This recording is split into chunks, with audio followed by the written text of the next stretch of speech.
Hello students, welcome to education academy. आज हमारा जो टॉपिक है इसको हम लोग देखते हैं कि इसको सबसे पहले कराया जाता है। अधिकतर टीचर्स पहले ही कराते हैं, लेकिन ये इतना डिफ़िकल्ट है कि इसकी कमियां, बहुत कम स्टूडेंट्स हैं जो इसमें कोई गलती ना करें। अब इस बात को समझना है कि ये मैं जो पढ़ाता हूँ, अक्सर मैं बच्चों से कहता हूँ कि ये सबसे मुश्किल एस्पेक्ट ऑफ द टेंसेस है। इससे मुश्किल कुछ भी नहीं है। उसका रीज़न भी मैं बताऊंगा अभी। प्रेजेंट सिंपल सिंपल नहीं है, बहुत मुश्किल पड़ता है। इसको समझने के लिए हमें समझना चाहिए कि ये कब यूज होगा। तो इसको हम ऐसे समझ सकते हैं,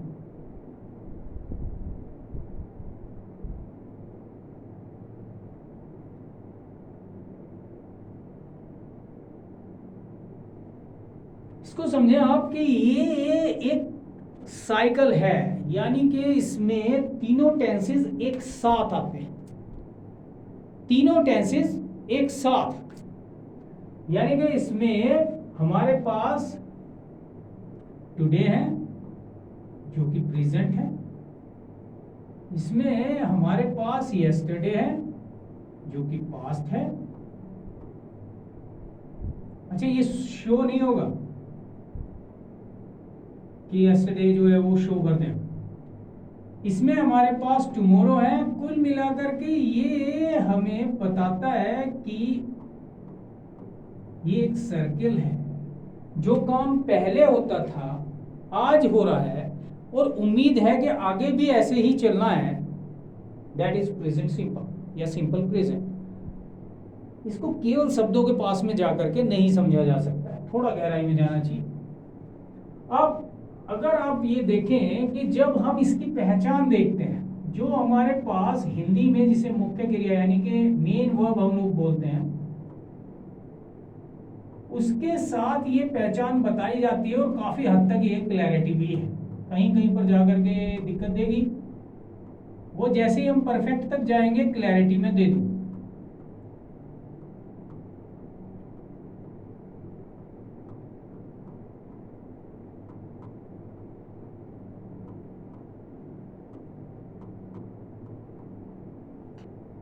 तो ये जो हमारे पास है वर्ब की जो फॉर्म हम लोग तय करते हैं, हिंदी में भी हम तय करते हैं, ऐसा नहीं करते। ये फॉर्म ही है एक तरह से, रहा आ जाए एक्शन के साथ, कंटिन्यूअस या परफेक्ट कंटिन्यूअस हो जाता है। अभी इसको हम देखें तो मैं कहता हूं कि मैं सुबह 5 बजे उठता हूं। 5 बजे उठता हूं, ये एक बात मैंने बताई, और इसका मतलब है कि मैं पहले भी ऐसे ही उठता था, अब भी उठ रहा हूं, और मुझे उम्मीद ये है कि मैं 5 बजे ही उठता रहूंगा। तो अगर एक काम कोई भी हैबिट की तरह बताया जा रहा है, या तो रूटीन को हम क्लियर कर रहे हैं, परमानेंट कोई एक्टिविटी है हमारे पास, टेम्पररी नहीं होनी चाहिए, परमानेंट, तब हम इसका यूज कर पाते हैं। और इसका यूज जब हम करते हैं तो इसमें एक बहुत डिफिकल्ट जो चीज है सिंपल में प्रेजेंट और पास्ट के साथ, वो ये है कि हम जो हिंदी में सेंटेंसेस देखते हैं उनके पास टेंस बताने वाला कोई ना कोई वर्ड होता है, ऑलमोस्ट एवरी टाइम।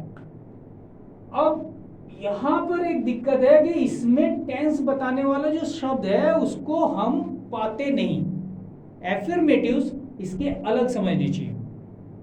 अब तक मैंने जब भी बताया तो मैंने दोनों चीजें बताई, असर्टिव यानी कि एफर्मेटिव और निगेटिव दोनों। यहां पर ऐसा नहीं है। इस तरह का सेंटेंस जो कि हमें एक हैबिट को बता रहा है या फिर कोई रूटीन बता रहा है, परमानेंट एक्टिविटी है, like the sun rises in the east, तो हम क्या करते हैं कि इसके लिए जो टेक्निक है बनाने की, जो इसका पैटर्न है, उसको अगर हम देखें तो माइंड उसको एक्सेप्ट नहीं करता है। ये मैं बताऊंगा किस तरह से। अब हमारे पास जो इसमें चलता है वो है पॉजिटिव होता है, एफर्मेटिव बोलते हैं पॉजिटिव को, असर्टिव बोलते हैं पॉजिटिव के साथ निगेटिव यानी दोनों को मिलाकर। सबसे पहले हम सब्जेक्ट को लेंगे, हमेशा ऐसे ही होता है। अब ये सब्जेक्ट अगर प्लूरल है, कैसा है? प्लूरल। देखो ये जो वर्ड है प्लूरल, इसको बोलने में बहुत से बच्चों को दिक्कत होने वाली है। अगर हम अचानक किसी से पूछते हैं कि भाई ये सिंगुलर है कि प्लूरल है, तो प्लूरल को प्लूरल की बजाय प्लूरल, कुछ ना कुछ गलतियां इसमें होती हैं। ये प्रोनाउंसिएशन बड़ा खतरनाक है, इसको आप बार बार लें और इसको अच्छे से रटें। जब भी ये बोलना पड़ेगा प्लूरल, इसको कुछ बार ऐसे बोले, इसमें गलतियां होती हैं। बहुत से स्टूडेंट्स हैं, स्टूडेंट्स क्या है, इसमें टीचर से भी गलती हो सकती है। अगर अचानक प्लूरल बोलना पड़ा तो बोला नहीं जाता है। एक बार आप करके देखें इस चीज को। खैर, सब्जेक्ट हमने लिया, अगर वो प्लूरल हुआ, प्लूरल का मतलब हो गया है कि सब्जेक्ट अगर आई हुआ तो वो प्लूरल के इक्विवल माना जाता है। यहाँ थोड़ी दिक्कत आती है, बहुत से बच्चे हैं उनको दिखता है यार आई एक ही तो आदमी है, वास्तव में एक ही आदमी, ऐसा नहीं है कि वो दो है या चार। लेकिन इंग्लिश में आई को लगभग वी के बराबर माना जाता है। प्रेजेंट के लिए एक खास होता है, आई, वी, यू या फिर दे। ये तो हमारे पास हो गए हैं प्रोनाउन जो कि प्लूरल फॉर्मेट में है। बॉयज हैं, गर्ल्स हैं, डॉग्स हैं, लायंस हैं, जो भी आ रहा है प्लूरल फॉर्मेट, उसके लिए हम जो सब्जेक्ट लेते हैं उसको सीधे एक्शन की फर्स्ट फॉर्म यानी कि वर्ब की फर्स्ट फॉर्म दी जाती है। यहां दिक्कत है। दिक्कत क्यों है वो भी बताओ। मान लो हम किसी बच्चे को खड़ा करते हैं, बताओ भैया तुम अपना डेली रूटीन बताओ, तो वो जब खड़ा होता है और बोलना शुरू करता है तो आई के पीछे लगा हुआ एम उसको परेशान करेगा। I am. अब दिक्कत क्या है कि आई गो, आई स्लीप, ये बोलना बड़ा मुश्किल है। मुश्किल क्यों है? हमारे माइंड की लैंग्वेज हिंदी है और हिंदी में हमें हूं के लिए कुछ चाहिए, है के लिए कुछ चाहिए, वो नहीं मिल रहा है, तो ये बड़ा परेशान करता है। जब भी आप जो है इसे बोलते हैं, खासतौर बोलने के टाइम पे हमारे पास टाइम नहीं होता है, माइंड को इतना टाइम नहीं मिलता कि वो सोच पाए। बोलना है तो बहुत तेजी से बोलना पड़ता है, जैसे हमारे यहाँ पर रैपिड चलती है, स्पीड ज्यादा है। अब उसमें गलतियां होने के पूरे चांसेस है। फर्स्ट फॉर्म हमने लिया और जब भी एक्शन आ जाएगा, फिर इसे ध्यान से समझने की कोशिश करें। एक्शन के बाद हमें ऑब्जेक्ट की जरूरत है। अगर ट्रांजिटिव वर्ब है हम ऑब्जेक्ट उठा लेते हैं, राइट। अगर ऑब्जेक्ट नहीं है तो आगे बढ़ते हैं। आगे बढ़े तो यहां पर अदर वर्ड्स आ गए। अदर वर्ड्स में हमारे पास सारी एडवर्ब्स होती हैं अधिकतर। कहां, कैसे, क्यों, कब, मैं ऐसे ही समझाता हूं। इसको आप लोग ऐसे समझ सकते हैं कि यहां पर ये है, इसे क्या का आंसर ये है, कौन किसने का वहां पर पहुंचता है, इसमें तो अभी नहीं आएगा, एक्शन पूरा नहीं हुआ। क्लियर हुआ है? तो जब भी सब्जेक्ट कोई प्लूरल नंबर में आएगा, वर्ब सीधे उससे जुड़ेगी, फर्स्ट फॉर्म। और फर्स्ट फॉर्म का जुड़ना सीधे सीधे इसे माइंड, हिंदी माइंड खास तौर से, वो एक्सेप्ट बहुत देर में करता है, इसीलिए इसमें गलतियां बहुत होती हैं। अब इसको हम देख लेते हैं। I go to school at 7.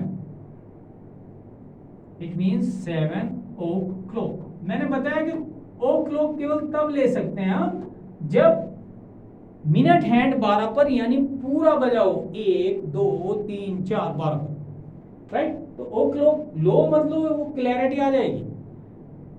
ठीक समय पर हम बताने के लिए जब कोई एक टाइमिंग देते हैं, खास तौर से जो घड़ी की टाइमिंग है उसमें एट लगता है। प्रीपोजिशन के जो यूजेस हैं वो कई बार परेशान करते हैं। उनसे बचने के लिए हमें क्या करना चाहिए कि उस चीज को अच्छे से तैयार रखना चाहिए। बार बार पढ़ोगे तो क्लैरिटी आ ही जाएगी। तो इस बात को देखते हैं कि घड़ी का टाइम बताया तो एट लगाते हैं। जब परफेक्ट कंटिन्यूअस में जाते हो तो वो बताता है काम शुरू होने का टाइम, इसलिए वहां फॉर या सिंस का यूज होता है। आजकल तो फ्रॉम का यूज काफी ज्यादा चल रहा है। इस बात को क्लियर करें हम। I go, we go, you go, they do, तो यहां पर जो भी चीज आए,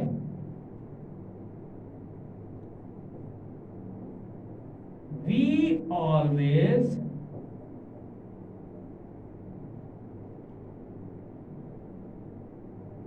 drink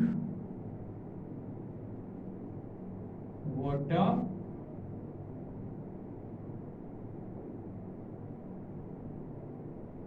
before go in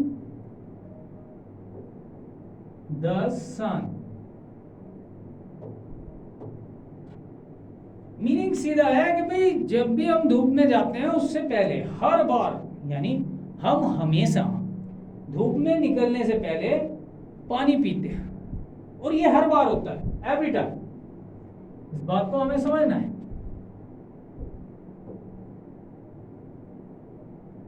they do they walk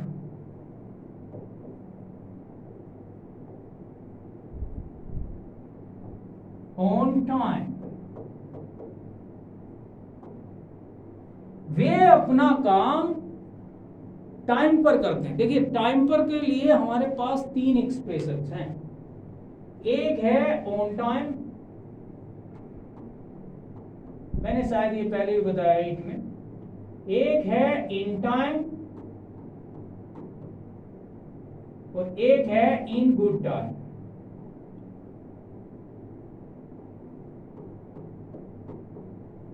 बच्चे अक्सर जो है एट टाइम लगाते हैं, क्योंकि वो एट देखते हैं कई बार टाइमिंग पर, लेकिन ऐसा नहीं है। एट टाइम की बजाय एट टाइम्स, वो एक एक्सप्रेशन है, वो एक तरह से इडियम है, और उसका मतलब है कभी कभार। उस बात को छोड़ देते हैं, फिलहाल ये समझे। ऑन टाइम का मतलब है कि जो टाइम दिया ठीक वही टाइम।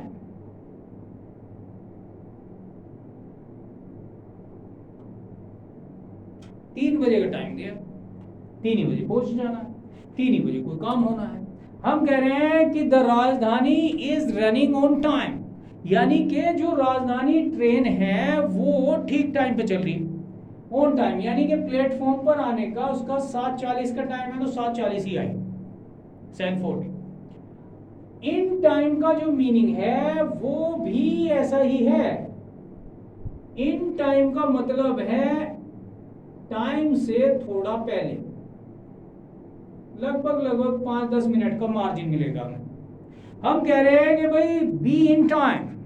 किसी को एग्जाम में जब हम लोग बोलते हैं भाई एग्जाम देने जा रहा है तो थोड़ा पहले पहुंचो, अपना सीट वगैरह जो है वो चेक कर लो कहाँ पर है। Is that clear? तो इसको बोलते हैं हम in time. In good time में हमारे पास मार्जिन थोड़ा और ज्यादा हो जाता है। यहाँ पर 20 मिनट 25 मिनट का मार्जिन, जैसे कि कई बार हम लोग थिएटर में पहुंच जाते हैं, थोड़ा पहले पहुंच जाते हैं, टिकट भी आराम से मिल जाता है, चाय कॉफी भी हो जाती है, ऐसा भी हो सकता है। तो इन तीनों एक्सप्रेशंस का एंटोनिम तो लेट ही है, यानी तीनों को अगर हम एंटोनिम में लेकर के जा रहे हैं तो वो तो लेट ही है, लेकिन इनका यूज करना थोड़ा मुश्किल होता है कुछ बच्चों को, वो इन टाइम ऑन टाइम में अंतर नहीं कर पाते। इसे मैं एक बार क्लियर करके दे रहा हूं। इन टाइम ऑन टाइम लगभग बराबर है, लेकिन इन गुड टाइम इनसे काफी अलग है। ठीक, इन तीनों में कोई भी लेट नहीं है। एक बिल्कुल टाइम पर है, एक लगभग 5 मिनट का, 10 मिनट का कभी कभी, और एक में तो आधे घंटे का भी मार्जिन मिल सकता है। इन तीनों एक्सप्रेशंस को याद रखें कि कहां पर कैसे इनको यूज करना है। Is that clear? तो नेक्स्ट पर चलते हैं भाई। तो हम क्या कह रहे हैं कि भाई वो अपना काम टाइम पर करते हैं, उन्हें काम दो। जो लोग टाइम पे काम नहीं कर रहे उन्हें क्यों देना है, राइट? तो ये इनकी एक तरह का हैबिट हो चुकी है। ये हम अपनी हैबिट उसको बता रहे हैं जिसकी वजह से हमें लू ना लगे। ये जो व्यक्ति है ये ठीक टाइम पर यानी कि 7 o'clock की बात बता रहा है, हो सकता है वो भी ऑन टाइम की बात हो सकता है अर्ली हो। जब हम केवल टाइम को इस तरह मेजर करके बताते हैं घड़ी के अकॉर्डिंग तो एट लगाते हैं, वहां ऑन का तो मतलब नहीं है। ऑन टाइम लगा दोगे टाइम पर जाता हूँ, सही टाइम पे जाता हूँ, लेट नहीं होता। इन टाइम चला जाता हूँ, थोड़ा पहले चला जाता हूँ, वो भी लग सकता है। लेकिन अगर घड़ी का टाइम है तो एट लगता है। Is that clear? नेक्स्ट को देखते हैं। इसमें एक बार फिर हम आर्टिकल को देख लें कि भाई हमने गो टू स्कूल लिया है, गो टू द स्कूल नहीं लिया। मैंने आर्टिकल्स में ये बात क्लियर की थी कि स्कूल द स्कूल इन दोनों में क्या अंतर है। तो ये जो डिफरेंस है इसको अच्छे से समझें आप लोग कि भाई to school it means I am a student, ये हमें पता होगा। नेक्स्ट को देख लेते हैं।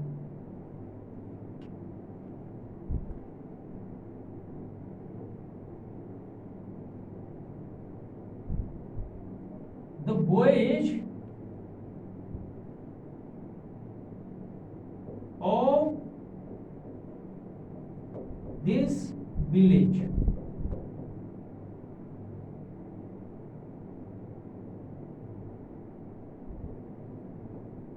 work very hard.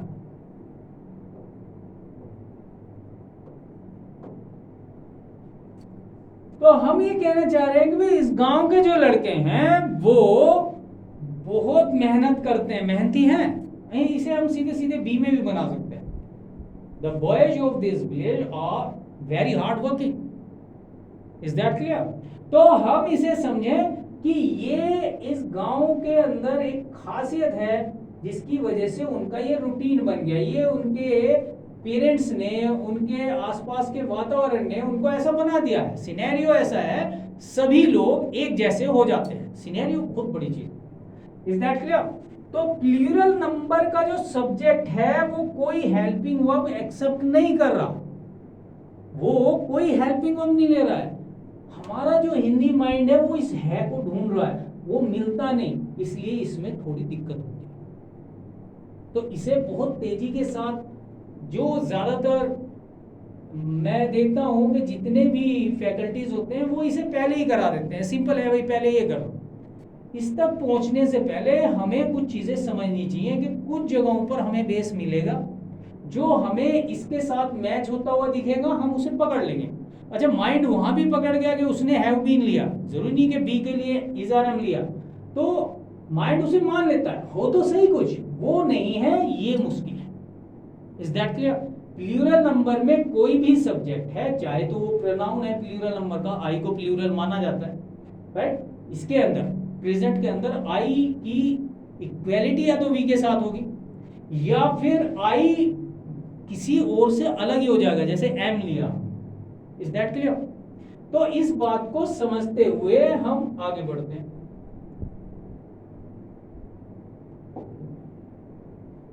अब आ जाते हैं हम, अगर एफर्मेटिव में ही, प्रेजेंट सिंपल के अंदर ही चल रहे हैं, एफर्मेटिव में ही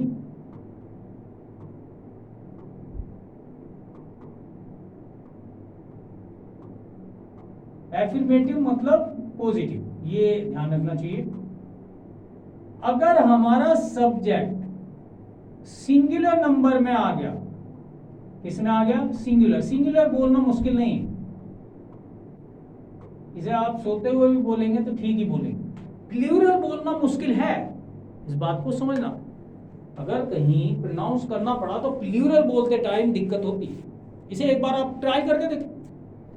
तो अगर सिंगुलर नंबर में सब्जेक्ट मिलता है तो सिंगुलर नंबर किसको दिया गया? प्रोनाउंस में ही, शी, कभी कभी सब्जेक्ट नहीं होता है तो इट,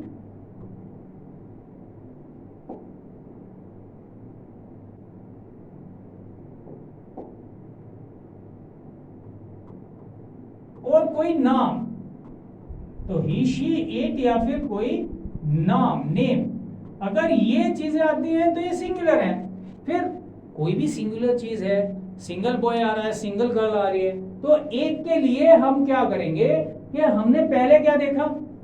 हमने ये देखा कि हम वर्ब को यानी एक्शन को फर्स्ट फॉर्म में यूज कर रहे हैं। तो फर्स्ट फॉर्म में हमने यूज किया किसके लिए? प्लूरल के लिए। अगर हम देखें तो हमने फर्स्ट फॉर्म में इसको यूज किया प्लूरल के लिए, सीधे फर्स्ट फॉर्म जोड़ दी। तो ये फर्स्ट फॉर्म क्या है? ये प्लूरल फॉर्म है। देखो जो नाउन मिलते हैं वो नेचुरल वे में सिंगुलर होते हैं, हम उन्हें प्लूरल करते हैं। ठीक उसी सेंस में जो हमारे पास वर्ब होती है वो प्लूरल होती है, हमें उसे सिंगुलर करना है। अब वर्ब को सिंगुलर करने के लिए रूल वही है जो नाउन को प्लूरल करता है। वर्ब में भी एस लगता है और नाउन में भी एस लगता है। यहाँ बड़ी समस्या होती है, यहाँ पर जो प्रॉब्लम क्रिएट हो जाती है उससे बचना मुश्किल हो जाता है कई बच्चों के लिए। भाई नाउन हमने सीखा, बॉय का बॉयज, बुक्स का बुक्स, बस का बसेस, लेकिन अगर हम आ रहे हैं वर्ब पर तो बिल्कुल सेम थिंग, उसे सिंगुलर कर रही है, एक के लिए बना रही है। नाउन एक से ज्यादा के लिए बना रहे थे, ये थोड़ी दिक्कत आती है। तो इसे आप समझ लें कि आपने नाउन तो देखा ही होगा, उसमें एस लगाकर हम उसे प्लूरल कर रहे थे और वर्ब में एस लगाकर हम इसे सिंगुलर कर रहे हैं। यहां भी माइंड बहुत बार भटकता है, यानी एक के लिए वर्ब खींच के लंबी हो रही है और ज्यादा के लिए वर्ब कॉम्पैक्ट है तो अजीब, लेकिन फॉलो तो करना पड़ेगा। देखिए लैंग्वेजेस में हमें ब्लाइंडली फॉलो करना ही पड़ता है, ये लैंग्वेज है। खैर अब अगर हमारे पास ये वर्ब आ गई है तो इसके बाद हम ऑब्जेक्ट लेंगे and now other words. Is that clear? देखिए वर्ब आ गई तो ऑब्जेक्ट और अदर वर्ड्स ही आते हैं, एवरी टाइम ऐसा होने वाला है। एक्टिव वॉइस का ये फॉर्मूला मैं क्लियर कर चुका हूं, पैसिव आएगा मैं पैसिव को क्लियर करूंगा। अभी हमने देखा कि भाई वर्ब जो है एस लेगी और ईएस लेगी, तो रूल वही है। अगर हमारे पास जो वर्ब है, if we have a verb ends इन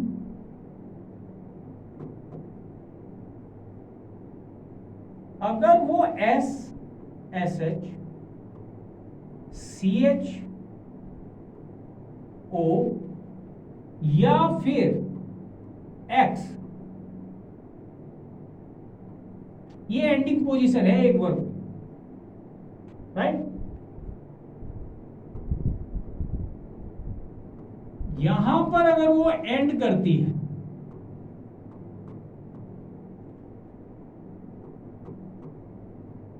तो ही उसमें ईएस जोड़ा जाएगा।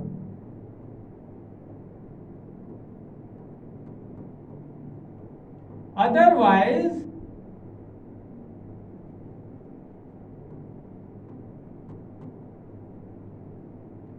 नहीं है, यानी नहीं हो रही है, तो केवल एस जोड़ोगे, only S can be added.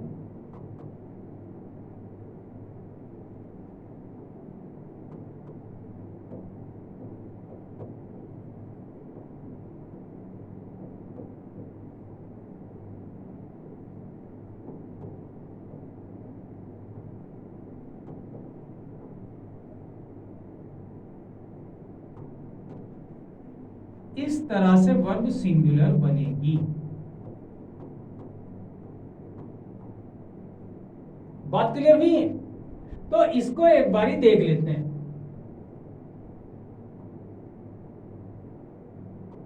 She laugh, अब लाफ जो है वो खत्म कहां हुआ भाई? वो खत्म हुआ जीएच पर, और जीएच के लिए कोई ऑप्शन तो है नहीं। भाई हम कह रहे हैं वो हंसती है, तो हंसती है किस तरह से हम लोग इसको लेकर के चले, तो शी के लिए हम फर्स्ट फॉर्म यूज नहीं कर सकते, वो सिंगुलर है, तो हम लगाएंगे एस लाफ्स, और चीजें जोड़ लेते हैं थोड़ी सी, वेरी लाउडली,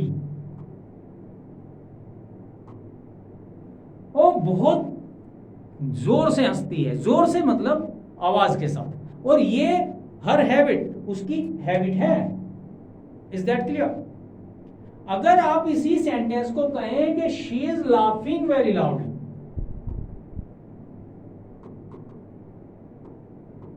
कंपेयर करेंगे एक बारी, she is laughing very loudly. तो इसका मतलब है कि इसकी हैबिट नहीं है, आज पता नहीं क्या हो गया। तो ये इरेगुलर है, ये रेगुलर यानी परमानेंट एक्टिविटी है। उसकी हैबिट ही है कि जब भी हंसेगी तेज आवाज के साथ हंसेगी। लेकिन अगर वो हैबिट नहीं है, एक बार ऐसा काम किया जा रहा है या कभी कभार ऐसा होता है, तो तब वो she is laughing. Is that clear? इस बात को आगे समझते हैं।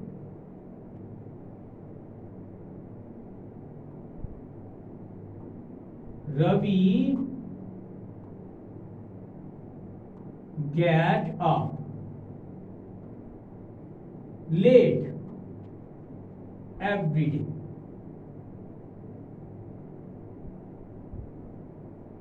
रवि रोज ही देर से उठता है, हैबिट।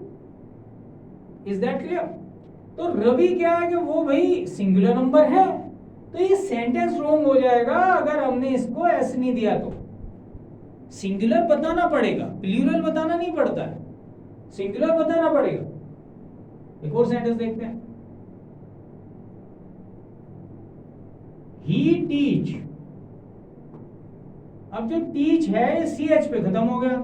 अब सी एच तो हमारे पास है, तो ये कंडीशन फुलफिल हुई। और जब फुलफिल हो गई तो हम इसे देंगे E S, teach us maths. Maths को प्लूरल में लिखा जाता है, लेकिन ये चूंकि सब्जेक्ट है, एब्स्ट्रैक्ट नाउन है, तो मैथमेटिक्स या मैथ्स अगर लिखना भी, कुछ लोग मैथ्स को मैथ भी लिखते हैं, तो इस सेंस में अगर हम लेते भी हैं तो ये प्लूरल नंबर नहीं है। एब्स्ट्रैक्ट नाउन जो है एस पर भले ही खत्म हो, वो प्लूरल नहीं हो सकते। तो ये बात क्लियर होगी जी। तो अगर हमारे पास एक ऐसी वर्ब है जो यहां खत्म हो रही है, इसमें जेड भी आ सकता है, लेकिन एक आध वर्ब होती है, ज्यादा नहीं होती है, तो हम उसको मेंशन नहीं करते ज्यादा। एक और सेंटेंस देखते हैं भाई।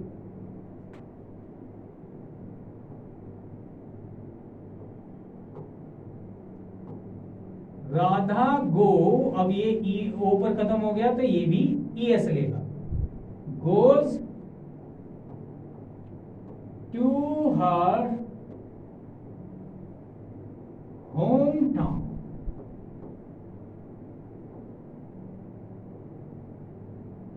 On Sunday.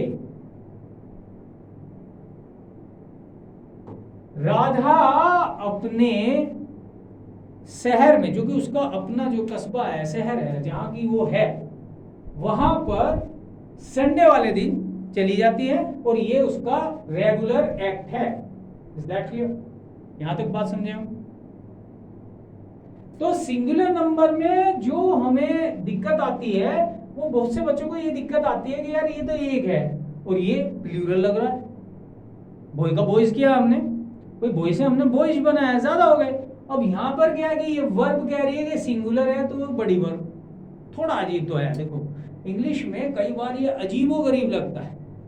अगर मैं कह रहा हूं कि आई गो, अगर हम कह रहे हैं कि वी गो और शी गोज, बड़ा अजीब लगता है कई बार यार, इसमें कोई बड़ी बात नहीं है। इसको आप समझें कि ये जो हमारे पास टेंस का एस्पेक्ट है, ये इतना मुश्किल पड़ता है कई बार कि इसमें गलती ना चाहते हुए भी होती है। इस पर प्रैक्टिस करनी चाहिए। यहां तक क्लियर है? आगे बढ़े। अब आ जाते हैं निगेटिव्स पर। निगेटिव्स के रूल्स बदलते हैं। निगेशन जो होगा, खास तौर से निगेशन का मतलब है जब हम नोट लगा रहे हो। निगेशन नो के सेंस में भी आ सकता है। तो नो वाला अगर सेंस आ गया तो वो तो एफर्मेटिव सेंटेंस होता है। लेकिन अगर हम नोट को शो कर रहे हैं तो फिर हमें एक फायदा हो जाता है कि हमारे पास इसके लिए बनी हुई जो ऑक्सिलरी या हेल्पिंग वर्ब है वो डू है। अब डू का यूज करेंगे, और माइंड जरूरी नहीं है इजारे में ही ढूंढे, वो डू को भी मान जाता है। तो निगेटिव्स आसान होते हैं। तो हम चलते हैं अभी। अगर हमारा सब्जेक्ट प्लूरल है। कैसा है? प्लूरल। और प्लूरल को हम जानते हैं आई दे या फिर एक से ज्यादा कोई भी है, तो हम डू नॉट का यूज करते हैं। डू नॉट जिसे हम डोंट भी बोलते हैं, शॉर्ट फॉर्म है।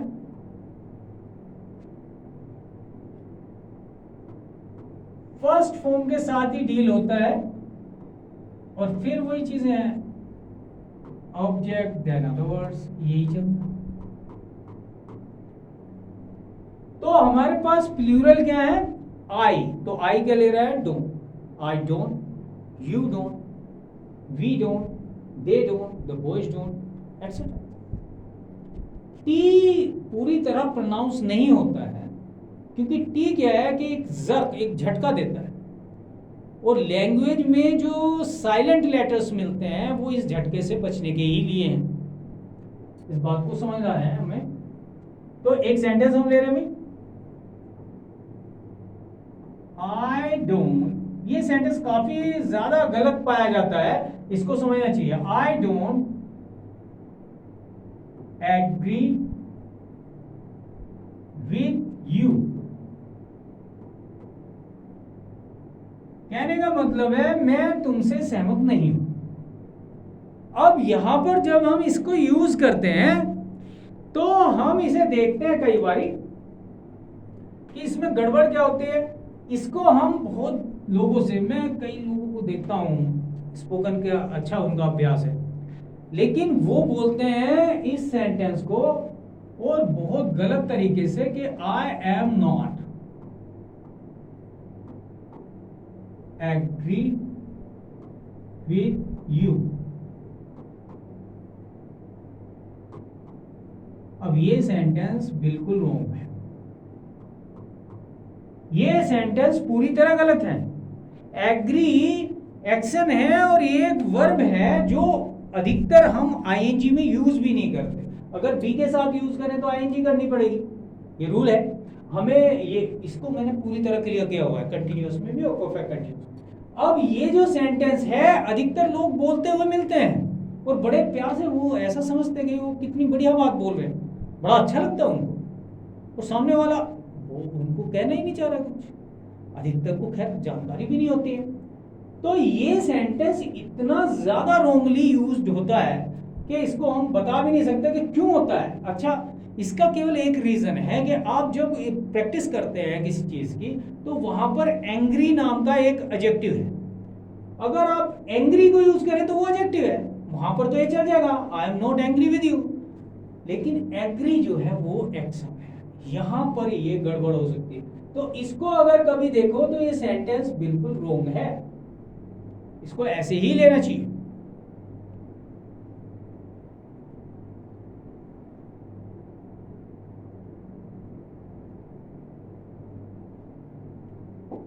सिंगुलर नहीं है।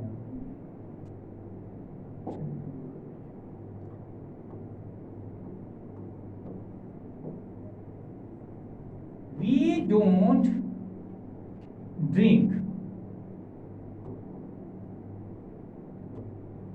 तो हम किसी को बता रहे हैं कि वी डोंट ड्रिंक, यानी हम लोग पीते नहीं हैं। अच्छा, पीना जो है अगर कभी भी एक्शन के रूप में हम ड्रिंक को यूज कर रहे हैं तो पीने का एक ही मीनिंग होता है, वो हिंदी में भी ऐसे ही है।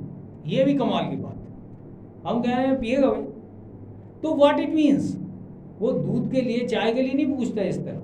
अगर तुम्हें ये पूछना है कि दूध पीना है चाय पीना है तो उसको एक्स्ट्रा में ऑब्जेक्ट लेकर के हिंदी में भी बोलना पड़ता है, इंग्लिश में भी। अगर हम ड्रिंक की बात करते, वी डोंट ड्रिंक, हम नहीं पीते, मतलब हम शराब नहीं पीते, ये बात अगर इसी में हम कुछ और जोड़ दें तो बात बन जाएगी। Is that clear? तो इसे समझना है। They don't invite us to their house। वे हमें अपने घर कभी बुलाते नहीं है। हम कई बार बुलाने के लिए कॉल नाम की वर्ब का यूज करते हैं, लेकिन अगर किसी को किसी एक खास जगह पर, यानी कि जहाँ पर फंक्शन हो रहा है या फिर घर पर, तो वहाँ इनवाइट ही यूज होनी चाहिए।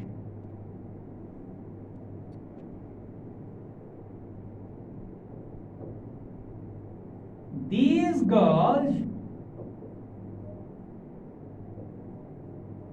do not take tea anymore। अगर हम नोट यूज करते हैं और एनी मोर उसके साथ जोड़ दें, तो इसका मतलब वो पहले कोई काम जो हम लोग कर रहे थे अब उसे हमने करना बंद कर दिया है, राइट। तो अब ये बनी हुई परमानेंट सिचुएशन हो गई। पहले ऐसा नहीं था, लेकिन अब ऐसा है कि ये लड़कियां अब चाय नहीं पीती हैं। नाउ की बजाय ऐसे में एनीमो का यूज ज्यादा चलता है। Is that clear? तो अगर हम चाहें तो शॉर्ट फॉर्म ले सकते हैं, हम चाहें फुल फॉर्म ले सकते हैं, कोई दिक्कत नहीं। ये प्लूरल नंबर में चलेगा। प्लूरल नंबर में जो बेस, पहले भी बेस वर्ब भी चल रही थी, तो डू जो है, जो कि इसके लिए हमने यूज की है, उसका भी बेस वर्जन ही इसमें चल रहा है। अंडरस्टूड? आगे बढ़ते हैं। अगर हमारा सब्जेक्ट सिंगुलर हो जाए, निगेशन के अंदर है, निगेटिव में ही चल रहे हैं, सब्जेक्ट हमने ले लिया है सिंगुलर। अब सिंगुलर हमने देख ही लिया पहले भी, बहुत दिनों से देखते आ रहे हैं सिंगुलर क्या है, एक है, और ही शी इट या कोई नाम वैसे करके बता देते हैं।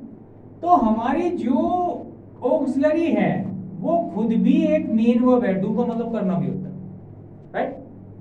तो हम जब उसमें जाते हैं तो इसे अगर ध्यान से देखते हैं तो इसमें ऊपर ये खत्म है, हम ईएस इसी में ऐड कर देते हैं। तो डज कोई अलग फॉर्म नहीं है, सिंगुलर फॉर्म ऑफ डू है। तो डज जैसे ही लगा तो ईएस तो हमने फुलफिल कर दिया। तो जैसे हमने डज लगाया तो जो एस वाली कंडीशन थी वो तो पूरी हो गई। अब हम क्या करेंगे कि एक्शन को बेस फॉर्म यानी कि फर्स्ट फॉर्म में लाएंगे।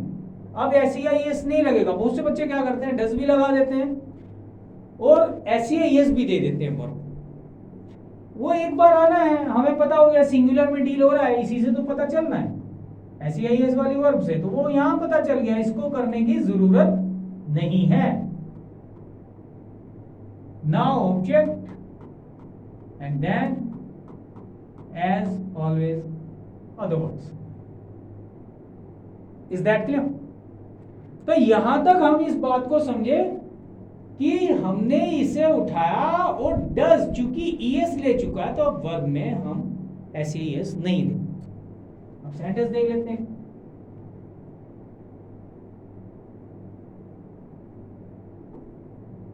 she does not। अब अगर टीच आ रहा है तो ऐसे एस नहीं देना, वो दे चुके हम। Teach us anything. बातचीत करते हुए हम चल रहे हैं, हम कह रहे हैं कि वो हमें कुछ नहीं पढ़ाती है, यानी कोई टीचर है, अब वो हमारे पास लेडी टीचर है, तो हम उसकी बात कर रहे हैं कि यार वो हमें नहीं पढ़ाती है कुछ भी, हमें तो दूसरी मैम पढ़ाती। कोई भी बात है, परमानेंट एक्टिविटी तो है ही है ये भी। अब हमने जो डू को डज कर दिया तो एस फॉर्म खत्म हो जाएगी। इसको अच्छे से ध्यान रखना चाहिए, इसमें गलतियां बहुत होती हैं।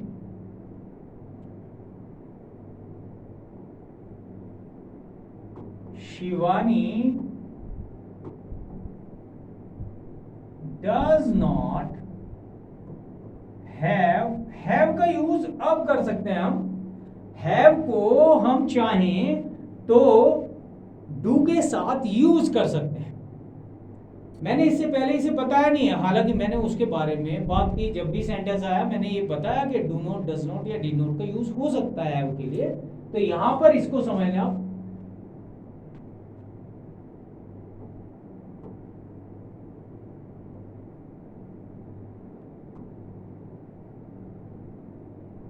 हम कह रहे हैं शिवानी के पास कोई नई किताब नहीं है,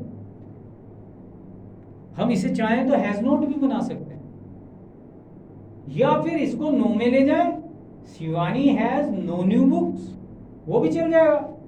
इस बात को समझना है कि डज आ गया तो हैज नहीं आ पाएगा। इसमें बहुत से बच्चे ही या शी या फिर किसी नाम के साथ में जब हम लोग डज नॉट हैव बोलते हैं या उन्हें लिखवाते हैं तो वो बड़े परेशान होते हैं कि जी ये तो सिंगुलर है, हैज क्यों नहीं आएगा। हैज नहीं आ पाएगा क्योंकि सिंगुलर फॉर्म में टीच होना था, नहीं आ पाया। गोज होना था, वो नहीं आ पाएगा।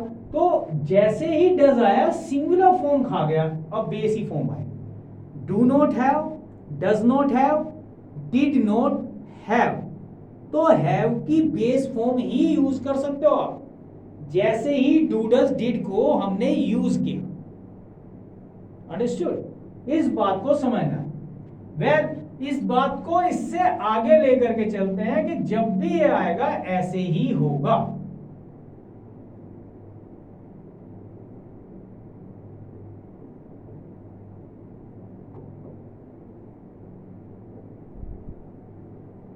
Harish doesn't go to school on Monday. Harish सोमवार को स्कूल नहीं जाता है। क्यों? संडे की छुट्टी के बाद सोमवार को जाना बड़ा मुश्किल काम होता है।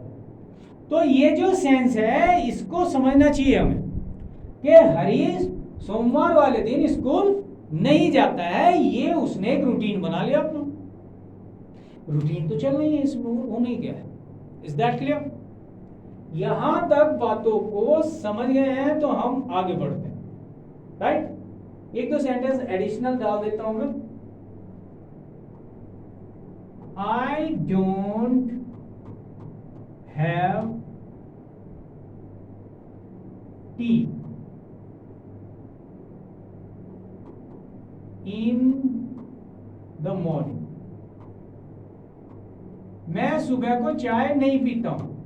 अच्छा, खाने पीने और नहाने के लिए हम हैव का यूज भी करते हैं। ये आईएनजी फॉर्म में भी जा सकता है, लेकिन ये जो सेंस है ये वाला, ये आईएनजी फॉर्म में नहीं जा सकता है, पोजेशन वाला नहीं जाएगा। क्या मैंने तो ये इसलिए बताया कि डोंट आया तो भी है और डजंट आया तो भी है।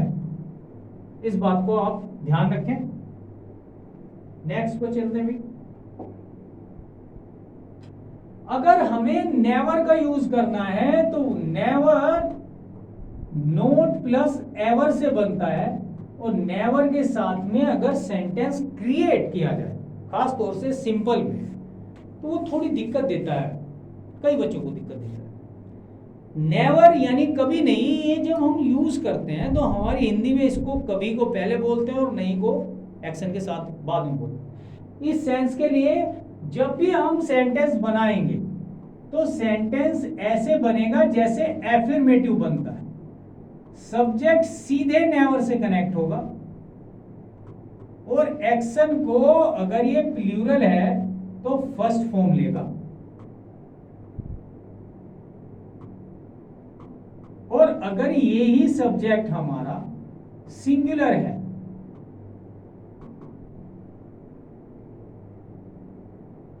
तो ये ही हमें नेवर के बाद एस फॉर्म भी देगा। रीजन ये है कि जो नेवर है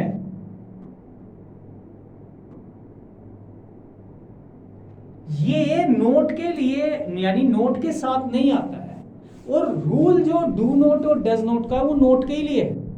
क्वेश्चन में तो खैर आएगा ही है। तो इसके बाद का सेंटेंस एकदम से एक जैसा ही रहना है। Object then other words. एक सेंटेंस से क्लियर करते हैं भाई। I never tell a lie.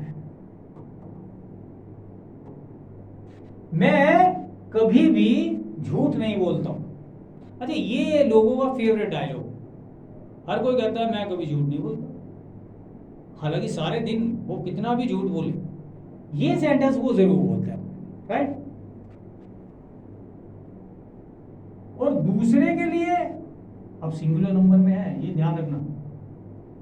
She never speaks the truth.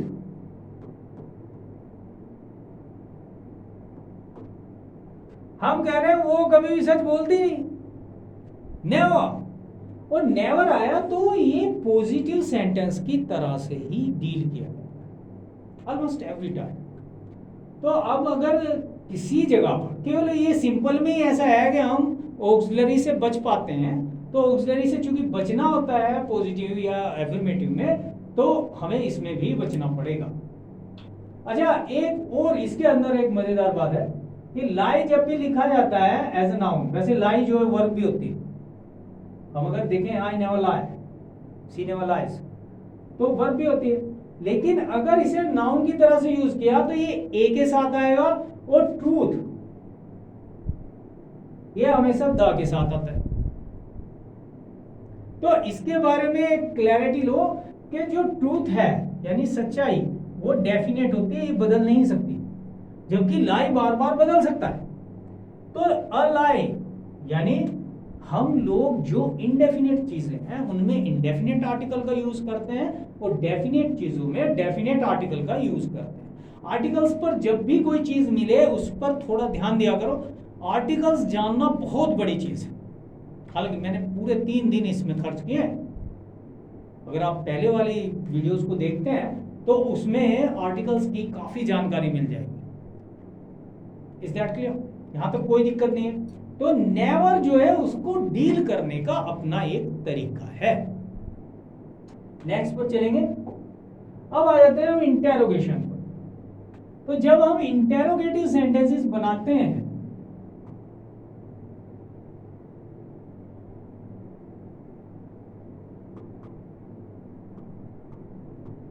Interrogative sentences 2 type के होते हैं, यस और नो टाइप और WH टाइप। अब तक आप लोग ये पूरी तरह क्लियर कर पाए, यस और नो टाइप। यस और नो टाइप और WH टाइप में कोई अंतर ही नहीं होता, केवल और केवल WH का आना यानी क्वेश्चन वर्ड का आना वो फर्क डालता है, इतनी सी बात है। तो हमेशा ऐसे ही बनता है। तो हमारे पास में जब ये बना तो हम क्या करेंगे कि यस और नो टाइप के लिए हम डू या डज के बिना, अब क्वेश्चन नहीं बनता भाई, बिना हेल्पिंग वर्ब के या ऑक्सिलरी के क्वेश्चन कभी नहीं बनता। तो ऑक्सिलरी शो करनी ही पड़ेगी, चाहे उसमें नेवर भी आ जाए। निगेशन बिना उसके नेवर कर पा रहा था तो हम वहां पर इसको बचा गए थे। अब आ जाते हैं सब्जेक्ट पे। अब तक हम लोग इतना समझ चुके हैं कि प्लूरल अगर सब्जेक्ट है तो डू के साथ डील करेगा, और सिंगुलर अगर सब्जेक्ट है तो डज के साथ डील करेगा। ठीक है। निगेशन अगर शो करना है तो नोट यहां आ सकता है, नेवर भी आ जाए तो अब कोई फर्क नहीं पड़ेगा जैसा उसमें पड़ गया था। अच्छा, चाहो तो शॉर्ट फॉर्म ले सकते हो, डोंट डजंट वो भी ले सकते हो, उसमें कोई दिक्कत नहीं। एक्शन की फर्स्ट फॉर्म ही आएगी, चाहे यहां पर सिंगुलर सब्जेक्ट दिख रहा हो, क्योंकि सिंगुलैरिटी तो डज लेगा, खत्म हो गई वो। और अगर प्लूरल है तो उसमें तो लगता ही नहीं। नेक्स्ट वन पर चलें तो object and now other words, question mark हो गया। अब इसी को अगर हम WH टाइप बनाना चाह रहे हैं तो यहीं पर क्वेश्चन वर्ड इंसर्ट कर दिया जाएगा एज अ प्रीफिक्स, तो ये यहां पर आ जाएगा। क्लियर है? देख लेते हैं, एक सेंटेंस से क्लियर करते हैं। डू यू रिस्पेक्ट, इसको पूरी हो गया, इसको देखते हैं।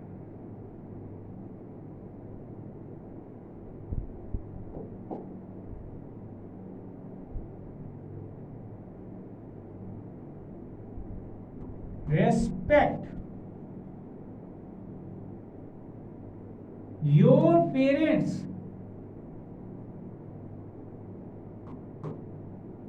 तो हम कहना क्या चाह रहे हैं भाई, हम कहना चाह रहे हैं do you respect your parents. हमने पूछा do you respect your parents, क्या तुम अपने बड़ों का सम्मान करते हो? अब हिम्मत हो तो ना कह करके बताओ, हाँ या ना में ये आंसर आना है। तो हाँ करते हैं बिल्कुल, बड़ों का सम्मान कौन नहीं करता। बड़ा अच्छा आंसर है, बहुत खुशी की बात है। इसी को हमने यहाँ से उठाया और यहाँ रख दिया एक क्वेश्चन वर्ड यानी WH, और वो हो गया हाउ। अब ये सेंटेंस जैसे इससे प्लस हुआ तो अब सेंटेंस क्या तुम अपने बड़ों का सम्मान करते हो से बदल कर हो गया तुम अपने बड़ों का सम्मान कैसे करते हो। अब हम कैसे पूछ रहे, हाथों से या पाँव से, कि ये पाँव छूते हैं, टच देयर फीट एटसेट्रा, यहाँ पर उसने बताया सामने वाले। हम कह रहे हैं व्हेन, अगर हमने ये क्वेश्चन वर्ड ले ली, देखो ये हमेशा ही होता है, अगर किसी भी जगह पर क्वेश्चन हम क्रिएट करते हैं तो अगर हम उसे ऑक्सिलरी से शुरू करें तो हमारे यहाँ का जो सेंस है वो आता है क्या के साथ, राइट? क्या तुम उसे जानते हो, do you know him, yes I do, no I do, वो खैर आंसर। अब यहाँ पर इसे हम देखते हैं कि क्वेश्चन वर्ड केवल इंसर्ट करना, वहां पर केवल लगाना है, क्या वाला ही सेंटेंस बनता है। एवरी टाइम ऐसा होता है, उस हिसाब से ये आसान लैंग्वेज हो जाती है। तो हम पूछ रहे हैं कि भाई तुम अपने बड़ों का सम्मान कब करते हो भाई? अब सामने वाला कहे कि सुबह करता हूं, तो रात को क्या करता है? आंसर है ऑलवेज, यानी हमेशा ही। तो बड़ों का सम्मान होना भी चाहिए। अब अगर हम एक एब्सर्ड सा क्वेश्चन वर्ड ले तो ये है वाई। देखो अक्सर हम ये कहते हैं कि यार वाई लगा दो, एक क्वेश्चन बनाने की कोशिश कर लेते हैं, लेकिन कहीं कहीं वो एब्सर्ड होता है। अब इसमें किसी से आप पूछते हैं भाई तुम अपने बड़ों का सम्मान क्यों करते हो, ये बड़ा अजीब है, यहां पर ये सेंटेंस सेंस नहीं देता। ये वाई इसमें एकदम ब्लैक शीप सा लगता है। तो इसको हम कहेंगे यार तुम अपने बड़ों का सम्मान क्यों करते हो, तो वहां पर एक सेंस है, उसे अगर हम निकालना चाहें तो कि भाई क्यों करते हो ये बताओ, कि इसमें ऐसी क्या बात है, तब आदमी उसको क्लियर करेगा कि बड़ों से ही तो हमारा जो जीवन है वो हमारा मार्गदर्शन करते हैं, फलाना ये सब चलता है। या फिर कोई जो है अगर तलखी में और जो किसी को मतलब जो है ज्यादा अनोइंग है और उसको जो है कह रहा है कि अरे तेरे तो घर में कोई ना करता है बड़ो, तू कैसे कर, वो जो सेंस है उस सेंस में भी जा सकता है। तो लैंग्वेज में ये ध्यान रखना है कि इसको अगर हटा दें इतने हिस्से को तो ये अलग सेंस दे रहा है, इसको जोड़ते चले जाए तो अलग ढंग से हम डील कर रहे हैं। तो यहां तक केवल गर्दन हिलेगी, नोडिंग और शेकिंग, और यहां तक आंसर करना पड़ेगा। क्लियर हुआ? नेक्स्ट को देख लेते हैं।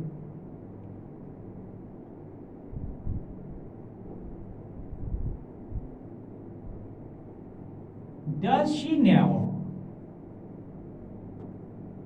come on time? क्या वो कभी भी समय पर नहीं आती है?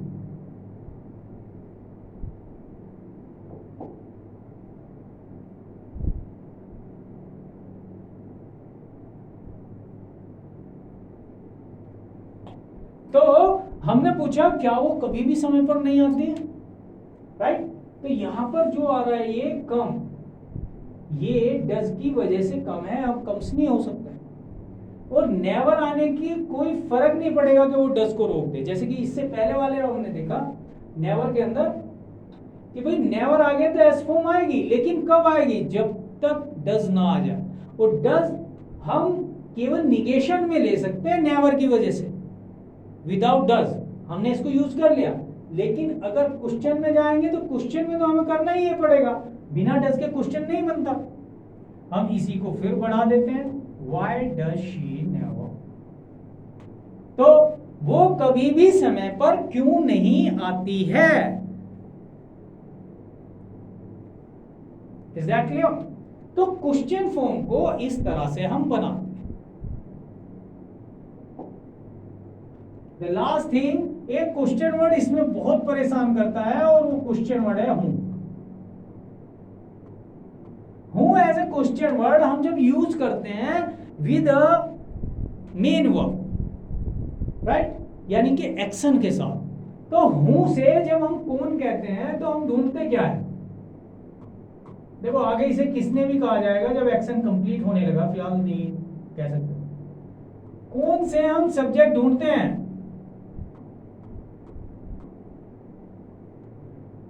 तो who is always the subject of a main verb, हमेशा ही हूं एक मेन वर्ब का सब्जेक्ट होता है। तो जैसे सब्जेक्ट चलता है वैसे ये चलेगा। तो हूं के लिए अगर हम चलते हैं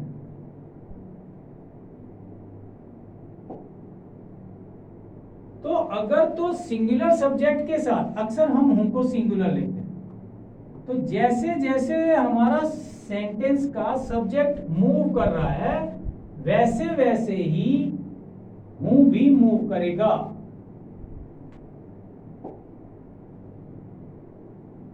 यानी कि जो हमारे पास सिंगुलर सब्जेक्ट है उसको डील करते टाइम हम क्या करने वाले हैं कि हूं बिल्कुल वैसा ही डील कराएंगे।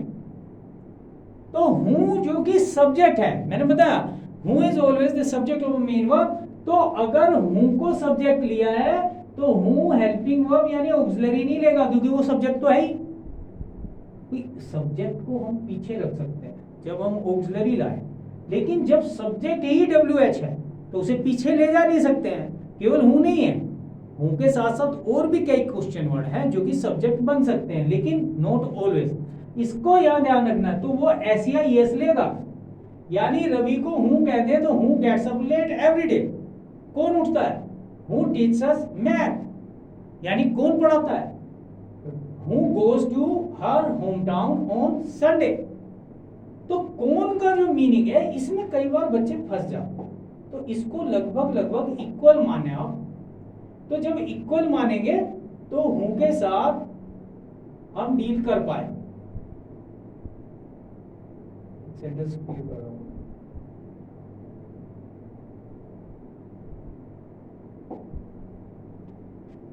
तो जब भी हूं आएगा तो ध्यान रखो कि डज का यूज तब ही कर पाओगे एज एन ऑक्सिलरी, यानी ऑक्सिलरी के रूप में। तो डज केवल निगेटिव में आएगा। डज को हेल्पिंग वर्ब या ऑक्सिलरी के तौर पर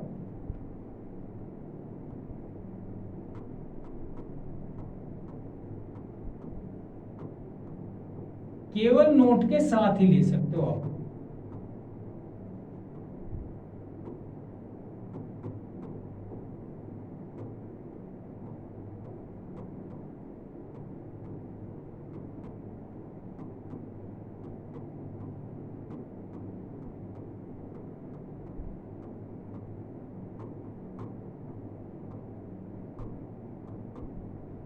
राइट? अगर एफर्मेटिव सेंटेंस तो नहीं ले सकते हैं, नोट यानी निगेटिव में ही आ सकता है। हूं के साथ यानी हूं वाले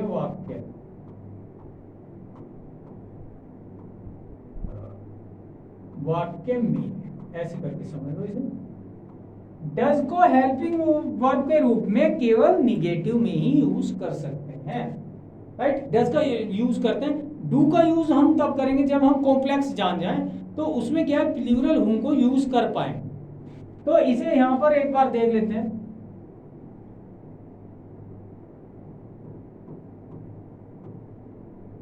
हु लाइक्स यू ही के इक्वल है या शी के इक्वल है? लड़कियां बुरा ना माने इस बारे में कि हर बार ही कोई बता दे। ही या शी के यानी सिंगुलर के इक्वल है। हु लाइक्स यू और who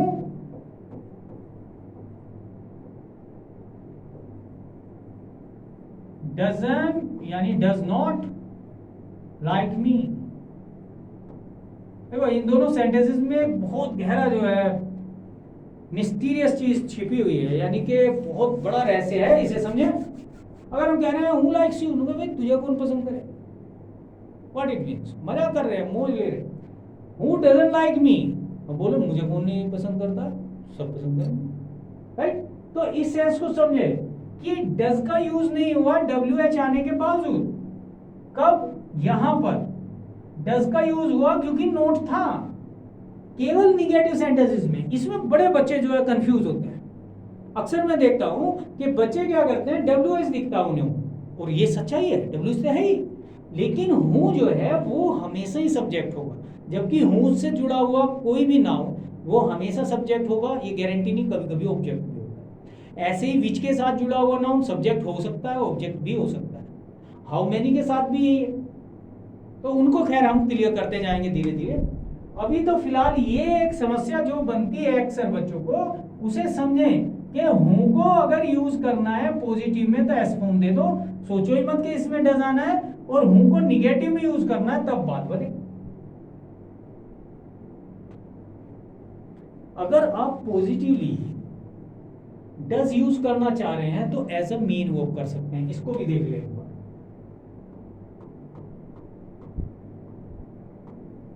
Who does this job? तो इसका मतलब है कि कौन ये काम करता है या करती है, राइट? तो यहां पर ये एक्शन यानी मेन वर्ब है। और अगर हम चलते हैं who does not do this job,